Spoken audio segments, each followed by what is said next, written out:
L'espace chez Ackermann est assez différent du type d'espace que j'ai pu explorer, dans lequel j'ai pu être invité à montrer des œuvres. Là, il s'agit d'un espace qui est vraiment fermé. Il n'y a aucune lumière du jour à pénétrer, donc l'ambiance est assez différente du type d'espace soit extérieur et naturel, soit d'architecture, mais où il y a forcément de la lumière naturelle et qui est un espace dans lequel on est habitué à pénétrer. Là, c'est vraiment, il y a le côté grotte, cave et tout l'imaginaire qui accompagne ce type d'espace. Donc on est vraiment sous terre et je souhaitais faire une pièce qui résonne avec cet espace si particulier.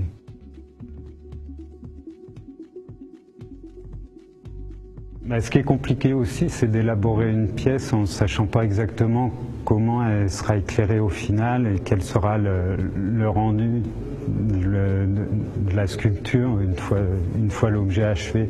Parce que l'éclairage viendra forcément un peu plus tard ou au moment du chantier.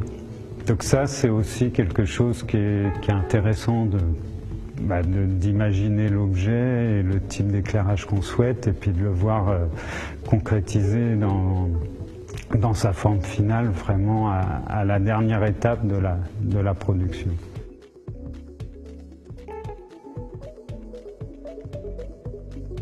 La pièce a beaucoup d'ampleur, donc c'est une forme très imposante, mais c'est aussi le site qui dicte ce genre de proposition.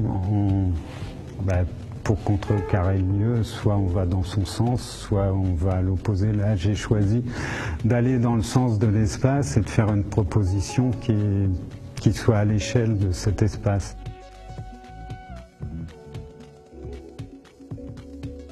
Pour mes réalisations, j'aime bien partir d'objets que tout le monde peut identifier assez facilement, qu'il n'y ait pas de magie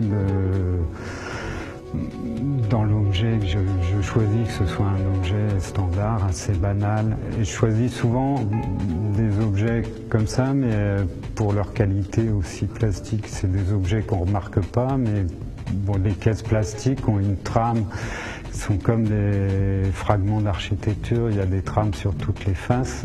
Et je souhaitais donc partir de cet objet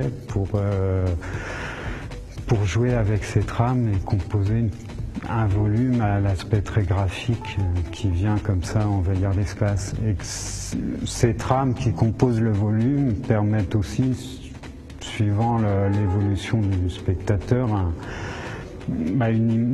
à l'objet d'avoir une image très différente suivant les points de vue et puis qu'il y a un effet cinétique aussi. Les différentes trames vont se croiser devant les yeux du spectateur et vont créer comme ça une espèce de vibrance de l'objet.